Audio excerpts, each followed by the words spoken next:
Hi everyone, it's Simon Keeling here at weatherweb.net and it is Saturday the 28th of May. Thanks again for watching. This is your look ahead video. It's our usual look ahead roundup that we do each Saturday. And the forecast is free and open access, even if you're not a WeatherWeb Premium member. But now is your chance to become a WeatherWeb Premium member. All you do is go to weatherweb.net and you can see all the various forecasts that we offer here. You've got full access to these as a Premium member, including all of our videos, so fast forecasts updated every day, look ahead updated every day. We've got our 2-week planners updated throughout the week, and we've got our musings, our month ahead forecasts, our seasonal forecasts, our weather school. Goodness me, how much more could you want? If you do want to become a member, you can try before you buy. Click on Premium Membership, and if you sign up via PayPal, you'll get 3 days free trial. If you sign up using our direct debit option for a 6-month or a 12-month direct debit, then you get a discount. You get as much as a 15% discount by signing up that way. So come on, if you're not a member yet, it'll be great to have you on board. Right, this was our May forecast issued at the end of April, and actually it's not turning out to be too bad. Across much of England, Wales, Eastern Scotland, we've gone for a mixed start, and then talked about it being unsettled for a time, which were those conditions we saw in the middle of May, but always talked about it being better in the latter stage of the middle of the month before becoming quite a mixed end, and that's really where we're seeing things going. Temperatures hovering around about average, a bit low on that, probably going to be a little bit higher. Across Western Scotland, much of Ireland, we've got an unsettled start, but improving from mid-month, 80 to 100% rainfall. That's not looking too bad. Temperatures around about average, so we can be quite pleased with our May forecast. And for our WeatherWeb Premium members, the June forecast is already out. They've been viewing that, and we'll get the final June forecast online during the early stage of next week. So WeatherWeb Premium members, you've got that to look forward to. Now, let's just take a quick look around about what's happening with the climate across the globe just at the moment. First up, most importantly, is El Nino, which is collapsing away into La Nina. This is the last 52 weeks, 53 weeks even, of La Nina, of the ENSO in region 3.4. And we've got the index up the left-hand side here. That's the strength of it. And here are our weeks down at the bottom.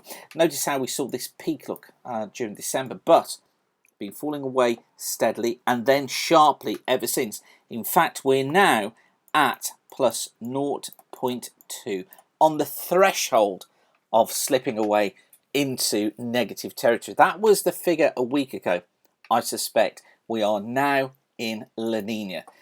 So I think we certainly have seen that drop away, and we're now in La Nina conditions. And you'll know that we've been watching La Nina build. Here it is. This is the sea surface temperature anomalies. And there is La Nina, those blue waves that you can see going through here. This is the upwelling of the cold water taking place. Also, though, we've got cold water in the Northern Pacific and cold water west of the UK that we've been watching in the Atlantic Ocean. Also, some cold water starting to appear here in the Western Indian Ocean, having been very warm right the way through the season. And actually, it's this warmth, it's this cold and this cold, which are the main driving factors. Almost La Nina is a side show to this. What's happening here is that the cold water lends itself into higher pressure, the warmer water towards low pressure. So we're getting kind of a ridge trough pattern tending to build something like so at the moment, and it's quite interesting to see actually as the summer months go being dominated by that ridge of high pressure.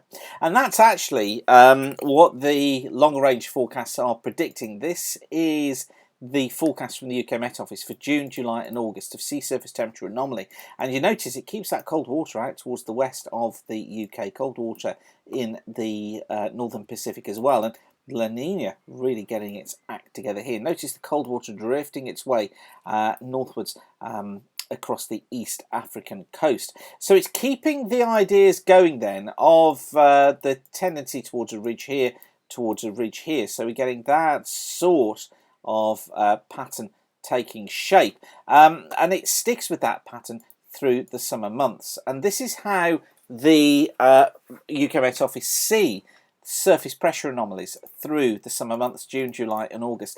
This just issued. It was highlighted to premium members yesterday, but just to show it to everybody, higher than normal pressures up towards the northeast of the UK, lower off towards the west here.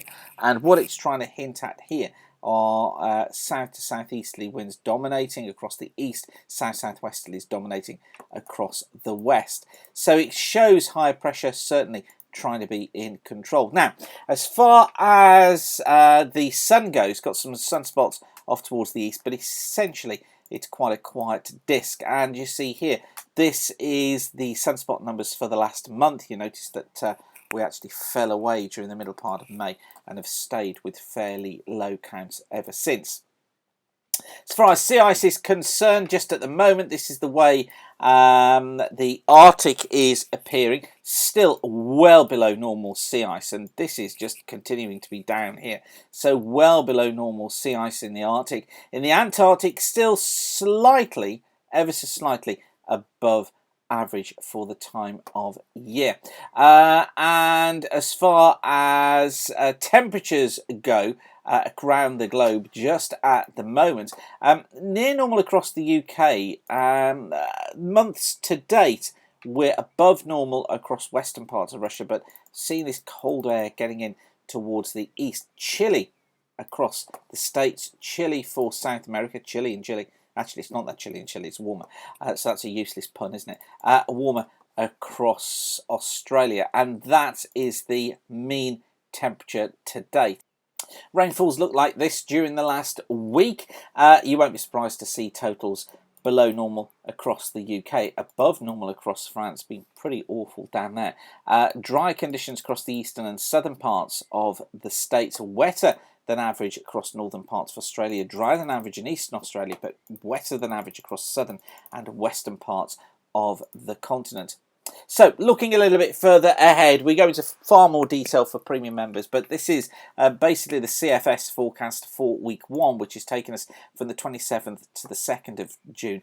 This is our more unsettled weather getting in. Here's our heights, higher than normal heights up towards the north. There's our easterly flow for this week, bringing drier conditions into Scotland, but it's this feature here that spawns low pressure that brings the risk of some rain into the early stages of the week. Week 2 looking like this from the 3rd of June to the 9th of June. It tries to get the ridge built back towards the west of the UK during this period, but it puts lower pressure off towards the sorry, it was high pressure, wasn't it, up towards the north, but it brings low pressure off towards the west of the country, and that kind of drives in some outbreaks of rain into Ireland, into more western parts of the UK, but the east tending to stay on the dry side. And then week 3 looking like this from the 10th until the 16th, much more unsettled, tries to get a trough in across the UK, going for more unsettled conditions during that period. And week 4 showing us the ridge trying to get going again up towards the north, a ridge building across Portugal, but the trough out here, and that lends itself into a flow something like that across the UK, hinting that we stay pretty unsettled through those middle to latter stages of June. We've been going into more detail with that story in the premium videos during this week, so it'd be interesting to stay up to date with those as we head into the new week. Don't forget you can join WeatherWeb now. Just go to weatherweb.net, click on our premium membership, and it's there. So many people have joined, and thank you to all of you who've become WeatherWeb premium members, and thanks for the great feedback. Really pleased that you'd like it so much. Okay, going to leave you with that for now, but whatever you're doing, have a great bank holiday weekend. Please do spread the word about what we're doing here, but whatever you do, have a great weekend. Keep the sun shining,